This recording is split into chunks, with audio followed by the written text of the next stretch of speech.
کرمان کے بادشاہ حضرت مظفر کرمان شاہی تھے، جو کہ اپنے وقت کے اولیاء اللہ میں سے تھے اور بادشاہ وقت بھی تھے۔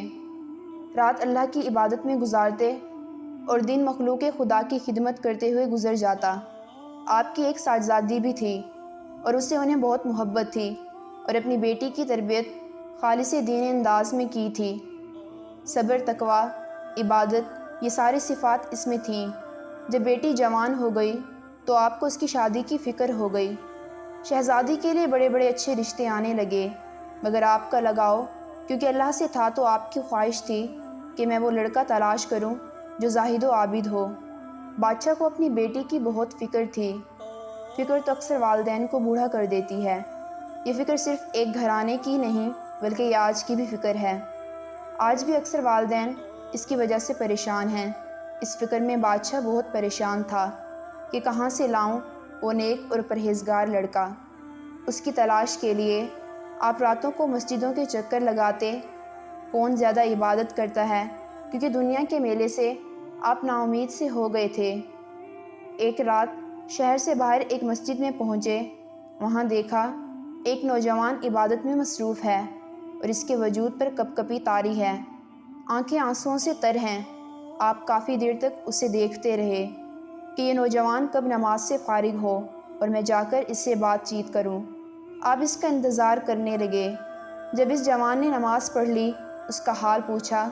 یہ غریب مسکین تھا، چہرے پر نور ہی نور جھلک رہا تھا، لیکن زبان اللہ کی تسبیح سے تر تھی۔ کہنے لگا، غریب ہوں، ایک کمرہ ہے، وہ بھی آدھا گر چکا ہے، آدھا باقی ہے، مالی حالات بھی کچھ اچھے نہیں ہیں، بس اللہ کا سہارا ہے۔ آپ نے پوچھا، شادی ہو گئی ہے؟ کہنے لگا، ایسے غریب کو کون رشتہ دے گا جس کے پاس نہ تو ٹھیک گھر ہے اور نہ ٹھیک سا ٹھکانہ۔ آپ نے فرمایا، اگر کرمان کے بادشاہ کی بیٹی سے تمہارا رشتہ ہو جائے تو کیا تم کرو گے؟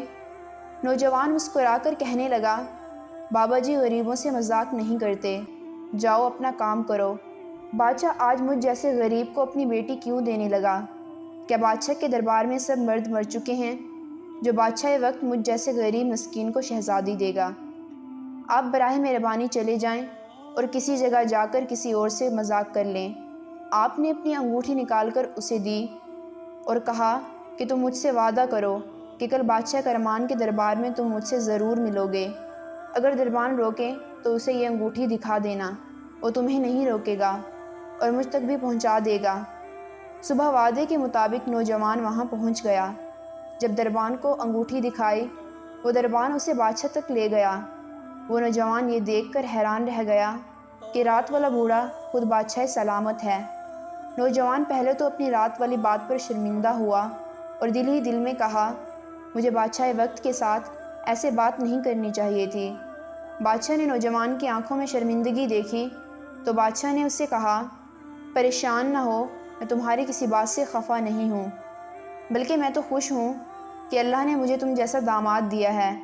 بادشاہ نے اسی وقت قاضی کو بلوا کر نکاح پڑھوا دیا اور انہی کپڑوں میں اپنی بیٹی کو رخصت کر دیا اور اپنی بیٹی کو نصیحت کی، بیٹی اچھے برے حالات سب پر آتے ہیں، بس صبر سے کام لینا، اللہ کی رضا میں راضی رہنا۔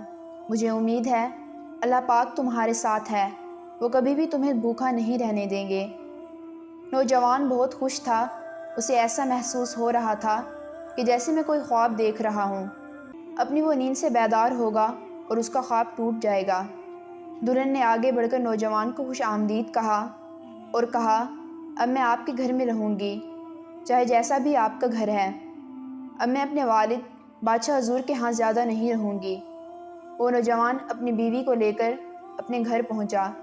اس نے دروازہ کھولا اور دلہن نے اپنا ایک پاؤں گھر کے اندر داخل کیا ہی تھا کہ اسے گھڑے پر پڑا ایک روٹی کا ٹکڑا نظر آ گیا۔